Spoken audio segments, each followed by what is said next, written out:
আমাদের অন্নপূর্ণা যোজনা। আপনারা জানেন যে কেন আমরা ফর্ম ছাপিয়ে ভেরিফিকেশন করে আমরা উপযুক্ত প্রাপকদেরকে চিহ্নিত করছি। কারণ বিগত সরকারের যে লক্ষ্মী ভান্ডার প্রকল্প, এই প্রকল্পে ব্যাপক দুর্নীতি হয়েছে। মুর্শিদাবাদ জেলার জঙ্গিপুর ব্লকে সেখানে প্রায় 4-4.5 পুরুষরা লক্ষ্মীর ভান্ডারের টাকা তুলে নিয়ে চলে গেছে। কৃষ্ণনগর 2 নম্বর ব্লকে নদিয়া জেলায় একটা অঞ্চলে 173 জন পুরুষ লক্ষ্মীর ভান্ডারের টাকা তুলেছে। আমাদের মঞ্চে ডিজিপি আছেন, তিনি তার পুলিশ সিআইডি তদন্ত করছে। একটা বড় র্যাকেট আমাদের মা বোন দিদিদের হকের অর্থ, সরকারি অর্থ লুট করেছে। তাই আমরা পরিচ্ছন্নতার সঙ্গে ফর্ম ফিল আপের মাধ্যমে আমরা আপনাদের দিতে চাই। আমরা দিতে চাই তাদের যারা সরকার বা সরকার পোষিত বা প্রাইভেট স্কুল যেখানে সরকার অনুমোদিত, সেই স্কুলে আপনাদের বাচ্চাদেরকে পড়াশোনা আপনারা করান। সেক্ষেত্রে বেসরকারি প্রাইভেট স্কুলেও আমরা দেব যারা কেন্দ্রীয় বা রাজ্য বোর্ডের অনুমোদন পেয়েছে। কিন্তু আমরা এমন কোনো জায়গায় দেব না যেখানে ধর্মীয় শিক্ষা দেওয়া হয়, যেখানে ভারত বিরোধী কথা শেখানো হয়। সেখানে যারা পড়াশোনা করেন তাদের পড়াশোনাটা আমাদের মূল স্ট্রিম এডুকেশন, মূলধারার শিক্ষার মধ্যে পড়ে না, আমরা তাদেরকে দেব না। যারা ভারত সরকারের, রাজ্য সরকারের বিভিন্ন ভ্যাকসিনেশন কর্মসূচিতে অংশগ্রহণ করেন না, ভ্যাকসিনেশন যখন হয় বলে এই টিকা আমার বাচ্চাকে লাগাবো না, এটা জন্ম নিয়ন্ত্রণের টিকা, তাই আমরা তাদেরকেও দেব না। তাই আপনারা সহযোগিতা করুন। ইতিমধ্যে জুন মাসে 3 তারিখে 28 লক্ষ মা বোন দিদির অ্যাকাউন্টে 3000 টাকা করে ঢুকে গেছে। এখন অবধি 1,05,00,000 আমাদের মা বোন দিদি তারা এই অন্নপূর্ণা যোজনায় নাম নথিভুক্ত করেছেন। তাদের ভেরিফিকেশন কমপ্লিট করে আমরা পোর্টালে আপলোড করে দিয়েছি এবং এরা আগামী 1 জুলাই তারা এই জুন মাসের 3000 করে টাকা অ্যাকাউন্টেও পেয়ে যাবেন, ঢুকে যাবে। এতটুকু চিন্তা করবেন না।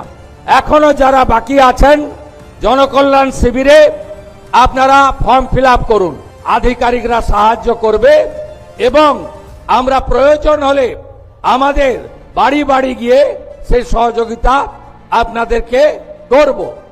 এর বাইরেও আগামী 22 তারিখে রাজ্য বাজেট আছে, সেখানে যুবকদের জন্য, সরকারি কর্মচারীদের জন্য, আমাদের শিক্ষিত চাকরি প্রার্থীদের জন্য আমাদের আরো অনেক কর্মসূচি আপনারা দেখতে পাবেন।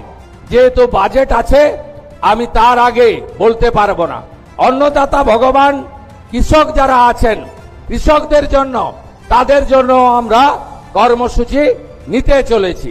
আপনারা আমাদের সহযোগিতা করুন এবং আপনারা যে আশা ভরসা নিয়ে আমাদেরকে ক্ষমতায় এনেছেন, আমার কথা মেনে, আমার অনুরোধে সাড়া দিয়ে লক্ষাধিক ভোটে ফলতার বিধায়ককে জিতিয়েছেন এবং আপনারা যে গণতান্ত্রিক অধিকার আমাদের সংবিধান দিয়ে গেছিল, সেই সাংবিধানিক অধিকার পেয়েছেন, সেটাকে মর্যাদা দেওয়ার দায়িত্ব আমার।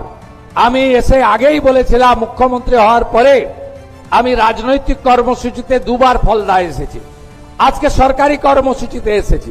সেদিনে আমি বলে গেছিলাম ফলতা আদর্শ বিধানসভা হিসেবে, মডেল অ্যাসেম্বলি হিসেবে আমরা গড়ে তুলব।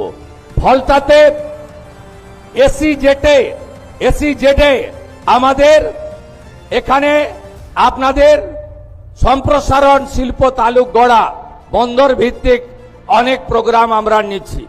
এর বাইরে ফলতা গ্রামীণ হসপিটাল তাকে 100 বেডে উন্নীতকরণ করার সিদ্ধান্ত হয়েছে।